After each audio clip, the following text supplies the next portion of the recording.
Pak Kapitra, Assalamualaikum, selamat pagi. Waalaikumsalam, selamat pagi. Ya, Pak Kapitra, boleh dijelaskan aksi damai 212 besok akan seperti apa, Pak? Apakah akan ikut atau tidak, Pak, besok, Pak? Kabarnya GNPF dan FPI tidak akan ikut. Jadi begini, itu inisiatif dari umat muslim untuk membela ulamanya yang dikriminalisasi oleh kekuasaan. Jadi, karena itu inisiatif umat untuk membela, tentu tidak elok kalau ulamanya berada di tengah-tengah yang dibela. Iya. Sehingga nanti akan disebut mobilisasi untuk membela diri sendiri. Ada sertifikat gitu. Tetapi ulamanya tetap ada di belakang dong. Kalau terjadi sesuatu, ulamanya akan mengevakuasi dan akan melakukan penetrasi langsung. Jadi biarkanlah umat berjalan dengan kemauan dan pikirannya sendiri. Karena Islam ini milik semua, bukan milik hanya ulama. Sehingga kekuatan umat Islam itu sebenarnya ada pada umat, bukan pada ulama. Jadi artinya sebagai guide saja. Artinya FPI dan GNPF sebenarnya merestui aksi ini, apa ya? Loh, kita mendukung aksi ini karena aksi ini lahir dari kebatinan umat Muslim. Lahir dari kebatinan umat Muslim, inisiatifnya sendiri, gitu, ya. Tetapi kita, ya, secara kelembagaan, yaitu tentu karena kita orang yang dibela, tentu kita menunggu saja hasil pembelaan itu. Begitu. Ya, dari GNPF dan FPI, harapan dari aksi damai besok itu akan seperti apa, Pak?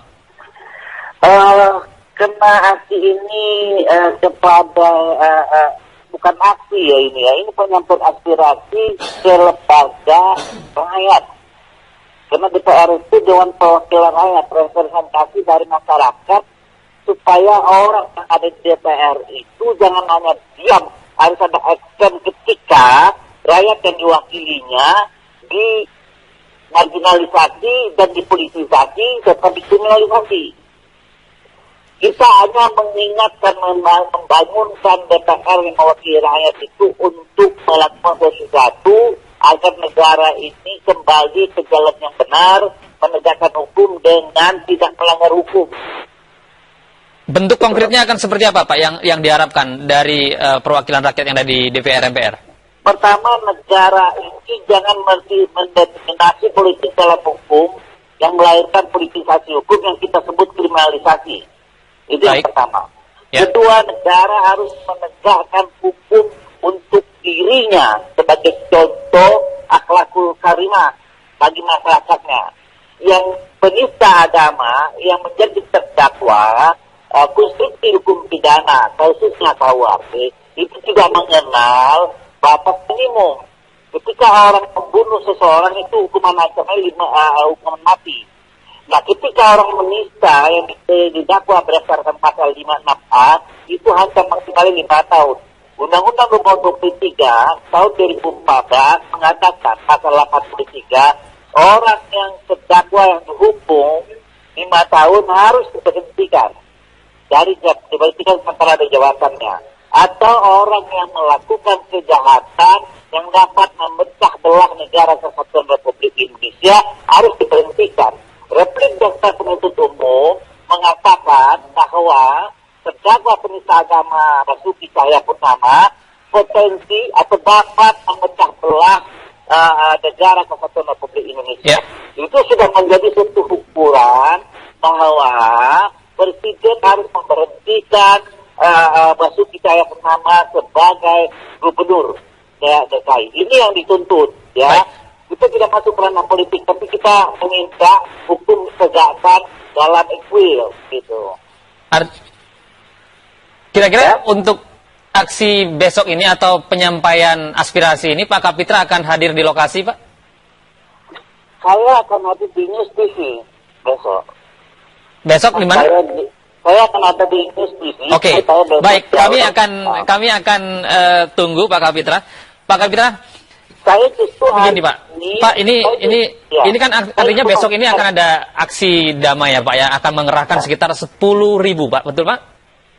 Oh, saya pikir bukan 10.000, mungkin kalau bisa 20 juta. Baik, ini artinya akan ada pengerahan massa yang akan sangat banyak sekali, dan potensi yang akan terjadi kan kita harus mengantisipasi ya dari sejak awal Pak. Apakah GNPF dan MUI ini akan bertanggung jawab juga apabila akan terjadi artinya potensi kerusuhan yang terjadi besok Pak? Mas, ini bukan pengerahan massa. Kalau pengerahan massa itu ada mobilisasi, ada engineering, ada rekayasa. Ini inisiatif umat. Ya. Dan umat ini sudah belajar ketika umat Islam melakukan aksi, maka yang keluar itu damai dan super damai. Bukan anarkis, baik Pak. destruktif. Nah, hari ini saya diundang pimpinan DPR untuk berkomunikasi tentang aspirasi-aspirasi masyarakat yang akan disampaikan besok. Baik. Ini terlepas dari aksi besok nih, penyampaian aspirasi besok nih Pak, kami ingin masuk ke kasus Munarman nih Pak. Saya dengar Pak Munarman mencabut pra peradilannya Pak, benar seperti itu Pak? Jadi begini, ada strategi ya, review strategik ya gitu ya. Karena kita melihat bahwa apa yang dilakukan Polda Barjeli itu menyalahi azas teritorial. Ya. Itu pertama. Kedua, substansi perkara pokoknya tidak dilakukan oleh Munarman, karena Munarman tidak pernah menyebarkan video waktu pertemuan di Kompas. Ketiga, Munarman bertindak sebagai kuasa hukum SPI. Lalu menyampaikan klaim atas diskriminasi pemberitaan Kompas. Ya. Jadi secara konstruksi hukum pidana itu tidak memenuhi syarat-syarat dia bisa jadi tersangka. Kalau tidak punya syarat-syarat khususnya juga melanggar azas teritorial karena lokusnya tempat kejadian perkara itu di Jakarta lalu dia diperiksa di Bali, maka kita memutar strategi lain. Kita minta kepada kepolisian untuk menghentikan penyidikan. Karena apa? Ketika dia maju ke pengadilan, kita akan eksepsi dan itu akan bubar itu karena lupus deleksi tempat kejadian perkara itu menjadi hukum formil yang mutlak harus dipenuhi. Lokus deliktinya ini di mana Pak? Lokus deliktinya ini Pak? Di Palmerah, di Kompas. Di Kompas dan? Di Kompas tahun yang lalu. Ya. Ya, di gedung Kompas. Di gedung Kompas ini lokus deliktinya ada di Jakarta. Di Jakarta Barat. Ya. Atau di Polda Metro. Tapi kenapa Polda Bali? Polda Bali. Ya. Polda Bali yang menyidiknya. Nah, tempat kejadian perkara itu menjadi hal yang sangat fatal dan vital dalam proses criminal justice system. Baik Pak, dengan adanya pencabutan pra peradilan ini artinya apakah Munarman akan masih terus mengikuti proses peradilan atau seperti apa Pak? Penyidikan maksud kami Pak? Kita minta ya bahwa unfound trial by law ini dihentikan, itu dulu. Kita minta kepada pihak penyidik. Kedua, orang tidak boleh dihukum kalau tidak ada undang-undang yang dilanggarnya. Ini azas legalitas yang tidak boleh ditabrak oleh siapapun. Baik. Kita akan minta supaya di SP3 kan. Pak, gitu. Pak ini kan artinya dari Polda Bali ini kan ada upaya untuk ada penghinaan kepada pecalang ya Pak ya. Nah ini sebenarnya kalau boleh diceritakan di bagian mana Pak yang disangkakan sebagai sebuah bentuk penghinaan kepada pencalang ini Pak? Saudara Munarman itu kalau bicara dia tidak asal ngoceh, dia punya data yang sangat valid dan akurat. Ketika ada pemberitaan Kompas yang di-blow up tentang ibu-ibu di Banten yang ditutup warungnya bulan Ramadan oleh Satpol PP, lalu FPI mendatangi Kompas untuk mengverifikasi dan minta keadilan pemberitaan. Ya, baik. Lalu Munarman mencontohkan kenapa ketika masjid di Papua dirobohkan tidak diberitakan. Kenapa ketika umat Islam mau sholat Jumat dilarang oleh pencalang-pencalang di saat hari raya Nyepi. Dan ada juga tulisan mengatakan pencalang melempari malah rumah muslimin. Dan Munarman mempunyai bukti-bukti artikel-artikel yang menyatakan perbuatan itu pernah ada. Jadi bukti-bukti itu memang ada secara tercatat atau tervideo begitu Pak oleh Murarman, sehingga ada misalnya sangkaan bahwa sholat Jumat pada waktu hari Nyepi tidak diperbolehkan oleh para pecalang? Iya, ada itu dan diserahkan kepada penyidik. Iya. Ada bukti-bukti. Bukti-buktinya ada ya Pak ya? Kepada penyidik. Sudah, bukti-buktinya akurat dan valid. Ya, ada artikel juga menulis bagaimana rumah-rumah orang Islam dilempari batu. Itu ada datanya, ada artikelnya, orang Bali itu yang menulis tentang itu. Dan itu telah diserahkan Munarman ke penyidik Polda Bali. Ya. Gitu. Ya. Artinya ini lokus deliktinya ada di Jakarta, tuntutan untuk perkara pidananya ada di Bali ya Pak ya, dan ini akan mencoba untuk di SP3-kan ya Pak? Ya kita minta sebuah kesadaran hukum dari penyidik, karena ini tidak memenuhi formil dan material hukum, agar ini dihentikan penyidikannya. Dan kita berhak untuk meminta itu yang dilindungi oleh Undang-Undang nomor 8 tahun 81. Baik. Halo? Ya. Baik, Pak Kapitra. Ya. Kita tunggu update-nya. Bapak insya Allah besok bisa datang ke mari ya Pak ya? Insya Allah. Insya Allah. Baik, terima kasih. Demikian tadi. Assalamualaikum Pak Kapitra. Terima kasih atas kesempatannya. Kami, reporter Metro TV Eva Wondo yang saat ini sudah bersama dengan tim atau kuasa hukum dari Basuki Cahayapurnama. Eva, silakan bagaimana kesiapan kuasa hukum kali ini untuk sidang ke-11 Ahok? Ya Yohana, saat ini kami bersama dengan rombongan tim kuasa hukum Basuki Cahayapurnama dalam perjalanan menuju ke gedung Kementerian Pertanian lokasi digelarnya sidang kasus hukum Basuki Cahayapurnama. Hari ini Pengadilan Negeri Jakarta Utara akan kembali menggelar sidang kasus hukum Gubernur nonaktif DKI Jakarta Basuki Cahayapurnama. Agenda sidang ke-11 hari ini adalah mendengarkan keterangan ahli yang dihadirkan oleh Jaksa Penuntut Umum. Ada 4 ahli yang akan dihadirkan, 2 ahli pidana dan juga 2 ahli agama. Lalu bagaimana kesiapan tim kuasa hukum Basuki Cahayapurnama atau Ahok? Saat ini kami sudah bersama dengan Hampri Jemat, salah satu tim kuasa hukum Basuki Cahayapurnama. Pak Hampri, bagaimana nih Pak kesiapan tim kuasa hukum untuk menghadapi sidang ke-11 Ahok? Ya, seperti sidang-sidang sebelumnya, tim kuasa hukum ini sangat mempersiapkan diri. Ya, boleh dibilang kita sudah memang mempersiapkan pertanyaan-pertanyaan yang akan kita ajukan dan juga sikap kita berkaitan dengan 2 orang ahli agama dan 2 orang ahli pidana. Nanti keterangan apa yang ingin tim kuasa hukum gali dari 4 ahli, yaitu ahli pidana dan juga 2 ahli bahasa, Pak Hampri? Ya, kalau ahli agama, ya tentu kita akan mempertanyakan berkaitan dengan katakanlah apa yang menjadi katakanlah pendapat dan sikap keagamaan MUI, dan kemudian juga tentu yang berkaitan dengan tafsiran daripada Al-Maidah tersebut. Apakah ini monotafsir atau multitafsir begitu, ya? Nanti akan ada ahli yang dihadirkan dari MUI. Nah, pada sidang-sidang sebelumnya tim kuasa hukum menolak ahli yang dihadirkan dari MUI. Lalu bagaimana sikap tim kuasa hukum terhadap ahli MUI yang juga nanti akan dihadirkan, Pak Hampri? Jadi begini, sebelumnya memang sudah oleh jaksa diajukan ahli agama dari MUI, dan itu memang kita tolak. Kenapa kita tolak? Karena memang ada masalah yang bisa dipertanggungjawabkan. Ya, adalah masalah mengenai sebagai ahli kan dia harus objektif dan juga bersifat independen, ya, netral lah begitu ya, berdasarkan keahliannya. Nah, kalau dia dari MUI, masalahnya adalah dia mengeluarkan produk menjadi bagian daripada mengeluarkan pendapat dan sikap keagamaan. Tapi sekarang dia muncul di pengadilan sebagai ahli. Jadi dia menilai apa yang dia buat sendiri. Nah, menurut hemat kita sebagai penasihat hukum, ini menimbulkan konflik of interest. Ya, objektivitasnya akan sangat sulit sekali. Oleh karena itulah kita menolak.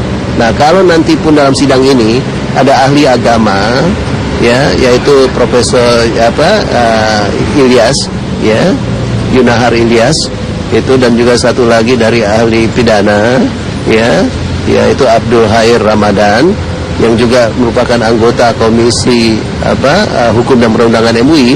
Ini pun juga ya kita melihat ya akan ada kesulitan untuk kita terima. Ya, kita juga harus menunjukkan sikap konsistensi kita. Ya, harus konsisten lah, ya. Nah. Oke. Netralitas, independensi atau objektivitas seperti apa yang sebenarnya ditanyakan oleh atau dipertanyakan oleh tim kuasa hukum, Pak Hamfrey? Oh, penting ini objektivitas dari seorang ahli. Ya. Karena kalau dia mau menjelaskan, ya, berkaitan dengan katakanlah pendapat dan sikap keagamaan yang dikeluarkan oleh MUI, ya. Nah, kan dia harus memberikan pendapatnya sebagai ahli. Nah, tapi kalau dia sudah katakanlah mempunyai pendapat yang merupakan bagian dari MUI, dia nggak bisa keluar dari pendapat lain selain pendapat yang sudah dia berikan pada saat dia di MUI tersebut begitu. Nah, jadi dalam hal ini kita nggak mendapatkan nanti kebenaran material dari seorang ahli gitu. Padahal dalam persidangan ini sangat penting sekali mendapatkan kebenaran material dari saksi fakta maupun ahli begitu. Nah. Pak Hamfrey, dalam sidang sebelumnya atau 2 sidang sebelumnya, tim kuasa hukum tidak mempertanyakan sama sekali kepada ahli yang dihadirkan dari MUI. Tidakkah tim kuasa hukum merasa rugi tidak memanfaatkan kesempatan untuk bertanya kepada ahli yang dihadirkan dari MUI ini? Bagus dong. Kalau tanya malah lebih merugikan. Begini, bagaimana kita tanya sama seseorang yang kita sudah tahu jawabannya pasti merugikan untuk klien kita. Jadi ya kita harus ambil prinsip, dan itu nanti malah jadi pertimbangan oleh majelis hakim. Kenapa kita tidak bertanya? Tapi kalau kita bertanya, nanti majelis hakim juga akan sulit untuk menilai. Katanya menolak, tapi kok bertanya, betul kan? Nah, nggak kelihatan punya sikap yang jelas dalam penolakannya. Oleh karena itulah, kalau menolak jangan bertanya, gitu. Tim kuasa hukum sikapnya sudah jelas menolak ahli yang dihadirkan jaksa penuntut umum dari MUI. Lalu mengapa ini jaksa penuntut umum seolah ngotot terus menghadirkan ahli dari MUI, Pak Hamfrey? Jaksa penuntut umum bukan ngotot, tapi memang dia harus ya mengajukan ahli yang ada di dalam berkas. Ya, jadi memang apa yang dalam berkas itu harus dihadirkan dalam persidangan, termasuk ahli. Nah, inilah kalau yang kita sudah lihat proses hukum untuk pemberkasannya kan dari kepolisian terutama di kejaksaan itu sangat cepat sekali, sehingga mungkin kita menduga bahwa jaksa tidak melihat sampai sejauh ini ternyata ahli-ahli yang diajukan itu dari MUI. Dan kalau dari awal memang jaksa mempunyai kesempatan cukup panjang, ada kemungkinan jaksa minta supaya jangan dari MUI, dari pihak lain, karena itu lebih objektif dan lebih netral. Terakhir, Pak Hamfrey, apa strategi yang disiapkan oleh tim kuasa hukum Basuki Cahayapurnama untuk menghadapi sidang ke-11 hari ini? Ya, kita pasti siap dengan pertanyaan-pertanyaan. Kalau dari segi ahli pidana, tentu kita nanti mempertanyakan mengenai katakanlah berkaitan dengan pendapatnya dalam masalah katakanlah unsur kesengajaan, unsur perbuatan melawan hukum. Tentu karena ini ahli dari jaksa, ya kita nanti tentu akan mempertanyakan hal-hal yang tentu bisa menguntungkan untuk klien kita begitu, ya. Ahli agama pun juga akan sama gitu, ya. Kita akan mempertanyakan hal-hal yang bisa tentu membawa hal yang lebih baik untuk klien kita. Baik, terima kasih Hamfrey Jemat, salah satu tim kuasa hukum Basuki Cahayapurnama. Yohana, baru saja kami ini tiba di gedung Kementerian Pertanian, lokasi digelarnya sidang kasus hukum Basuki Cahayapurnama. Tentu kita masih akan nantikan atau simak bersama bagaimana dinamika yang akan terjadi pada sidang ke-11 kasus hukum Gubernur nonaktif DKI Jakarta Basuki Cahayapurnama yang rencananya akan digelar pukul 9 pagi waktu Indonesia Barat. Yohana, kembali ke Anda di studio.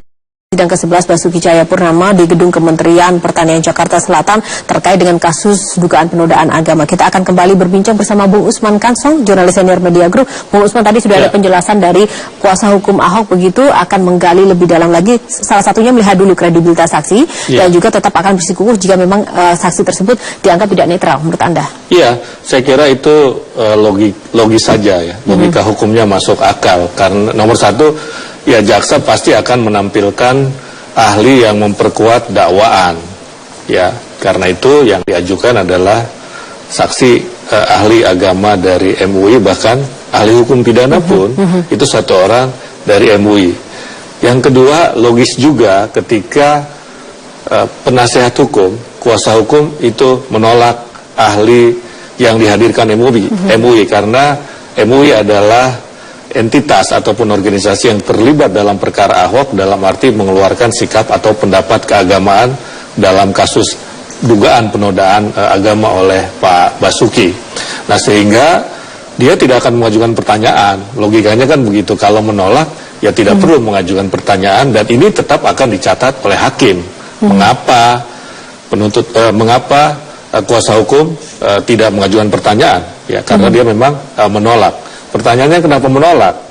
Karena memang sudah bisa diduga keterangannya itu akan memberatkan Basuki, justru bukan meringankan. Contoh persidangan pekan lalu, misalnya Pak Amin Suma, ahli bahasa yang dihadirkan oleh jaksa penuntut umum, itu kan kelihatan kesaksiannya ihwal kata pakai saja. Misalnya kata Pak Amin Suma tidak mengubah arti baik ada ataupun tidak ada kata pakai. Itu kan bahasanya dibohongi pakai Al-Maidah 51. Sementara ahli bahasa lain mengatakan kata pakai itu penting di situ posisinya, ya, posisinya penting sehingga membedakan arti kalau menggunakan kata pakai ataupun tidak pakai. Nah, Pak Amin Suma dalam kesaksiannya pekan lalu itu mengatakan tidak ada perbedaan artinya, ada ataupun tidak ada kata pakai, Ahok tetap akan didakwa menodai agama atau menodai Al-Quran, begitu, menodai Al-Maidah ayat 51. Itu kan kelihatan jelas. Jadi masuk akal belaka ketika kuasa hukum itu menolak saksi ahli yang dihadirkan oleh organisasi yang terlibat di dalam sebuah perkara, begitu. Oke, oleh karena itu ketika tadi kuasa hukum kemudian menuntut netralitas, bahwa di satu sisi dikotomi dari sisi hukum aja sesuatu hal yang wajar, menurut Anda seperti apa? Iya, saya kira memang mestinya ahli itu kan dengan keahliannya dia bersikap objektif. Ya, dia bersikap objektif, tetapi kalau memang susah ya, karena kita bagaimanapun adalah subjek. Tetapi objektif itu bisa diukur sekurang-kurangnya dari posisi dia di dalam satu perkara. Kalau dia sebagai ahli terlibat di dalam satu organisasinya, terlibat dalam satu perkara, maka bisa kita katakan, bisa kita simpulkan, dia susah bersikap objektif, bersikap netral dalam keahliannya, begitu. Karena dia ya terlibat di dalam organisasi yang perkaranya sedang dipersidangkan, begitu. Nah, jadi saya kira memang tidak netral itu nantinya, begitu. Tidak netral dalam arti tadi posisinya ya. Posisinya tentu saja ketika seorang ahli berpendapat pasti dia bisa mendukung, ya, bisa kritis, bisa juga netral. Nah, cuma kalau ketiga sikap itu diperlihatkan oleh seorang ahli yang memang posisinya netral, misalnya dia dari lembaga yang memang tidak terlibat dalam perkara itu bisa kita lihat, kita bisa menerima apapun posisi orang ini, apakah dia netral, mendukung ataupun kritis, begitu. Tetapi kalau dia sudah ada di dalam posisi satu organisasi yang terlibat di dalam perkara, maka sulit kita untuk mendapatkan objektivitas ataupun netralitas. Ini kan common sense, logika umum saja. Walaupun kita tetap berharap sebagai seorang ahli dia tidak mengkhianati keahliannya, begitu. Ya, Bung Usman, ahli apa yang paling berpengaruh atau yang paling utama untuk dapat kemudian menjadi kunci dari kasus Ahok ini? Iya, saya kira bolak-balik kan dalam dua kasus ini, ahli agama, ahli bahasa, ahli hukum pidana. Ya, ini ada tiga yang saya kira berhubungan, dan ketiganya itu bisa kita sampaikan mana posisinya itu silakan saja. Apakah dari sisi agama yang paling penting, ataukah dari sisi bahasa, atau dari sisi hukum, bisa juga seperti itu. Nah, tapi dua hal dari sisi bahasa dan agama akan menjadi poin penting, begitu. Ya, menjadi poin penting. Kenapa? Kalau dari hukum pidana kan mereka semua jaksa, hakim, kemudian juga kuasa hukum itu memang orang yang sehari-hari berhubungan dengan hukum pidana, begitu. Tetapi keahlian dalam bidang agama dan juga dalam bidang bahasa hakim, jaksa, kemudian penuntut kuasa hukum itu tidak punya keahlian di bidang itu. Karena itu menjadi penting dua hal ini begitu, bahasa maupun agama begitu. Itu tiga poin yang menjadi kunci itu tadi. Kita akan bergabung dulu Bung Usman dengan reporter Gadis Bianca yang sudah ada di gedung Kementerian Pertanian untuk melihat bagaimana situasi jelang sidang ke-11 Ahok. Gadis Bianca? Ya Gadis, bagaimana kesiapan sidang kali ini Gadis? Silakan. Ya, hingga saat ini kami masih menunggu kehadiran dari sejumlah saksi yang hari ini dijadwalkan untuk memberikan keterangannya di depan majelis hakim. Ada 4 orang saksi yang hari ini dijadwalkan untuk memberikan keterangan. Ada ahli hukum agama. Yang pertama adalah Dr. Haji Abdul Khair Ramadan, ahli hukum pidana dari MUI, lalu kemudian ada Profesor Dr. Yunahar Ilyas dari ahli agama Islam dari MUI juga, dan lalu ada Kiai Haji Miftahul Ahyar, ahli agama dari PBNU, dan terakhir nanti juga akan didengarkan keterangan dari Dr. Muzakir, ahli hukum pidana dari UI Yogyakarta. Sejauh ini Yohana yang sudah hadir di gedung Kementerian Pertanian untuk memberikan nanti untuk mengikuti persidangan dugaan penodaan agama dengan terdakwa Basuki Cahayapurnama ini adalah sudah ada tim kuasa hukum Basuki Cahayapurnama. Sementara untuk Ahok sendiri hingga saat ini kami masih menunggu kehadirannya karena dari informasi yang kami dapatkan pagi ini Ahok masih melakukan kegiatannya sebagai gubernur di area Balai Kota DKI Jakarta. Dan untuk adapun untuk JPU atau jaksa penuntut umum, kami pun masih belum melihat kehadiran dari tim JPU di area gedung kementerian. Nanti pun di persidangan seperti yang disampaikan oleh tim kuasa hukum Ahok tadi sempat menyampaikan beberapa hal, yakni terkait dengan kesaksian dari ahli hukum pidana maupun dari ahli hukum agama Islam yang disampaikan atau yang dihadirkan dari MUI. Ini dari tim kuasa hukum Ahok memutuskan untuk tidak akan memberikan pertanyaan. Poin ini disampaikan dengan argumentasi bahwa poin-poin atau nanti keterangan dari MUI ini tidak cukup memberatkan Ahok, dan apa yang disayangkan ialah karena dakwaan atau tuntutan dari jaksa penuntut umum ini berdasarkan berdasarkan fatwa dari MUI, sehingga keterangan pun yang dari MUI ini tidak cukup objektif karena ini adalah satu basis begitu, dan dianggap kurang netral, sehingga tadi pun kembali dari tim kuasa hukum Ahok menyampaikan bahwa tidak akan memberikan pertanyaan kepada tim atau keterangan saksi yang diajukan dari pihak MUI. Secara keseluruhan tim kuasa hukum Ahok hari ini sudah menyiapkan segala sesuatunya dan menyampaikan bahwa sudah siap begitu menghadapi apapun pertanyaan yang akan disampaikan atau keterangan yang disampaikan oleh para saksi. Dan selain itu juga tadi ada poin penting yang disampaikan tim kuasa hukum Ahok, bahwa dari keterangan atau dari hasil pilkada yang sudah berlangsung pada 15 Februari lalu ini membuktikan bahwa masyarakat di Kepulauan Seribu ini tidak sama sekali mempermasalahkan apa yang disampaikan Basuki Cahayapurnama. Dan jika kita lihat dari secara luas begitu, karena ini adalah dianggap berhubungan dengan politik pilkada, ini kasus penodaan agama ini tidak berhubungan dan ini tidak mempengaruhi apa yang disampaikan oleh Basuki Cahayapurnama. Berikut keterangan dari kuasa hukum Ahok.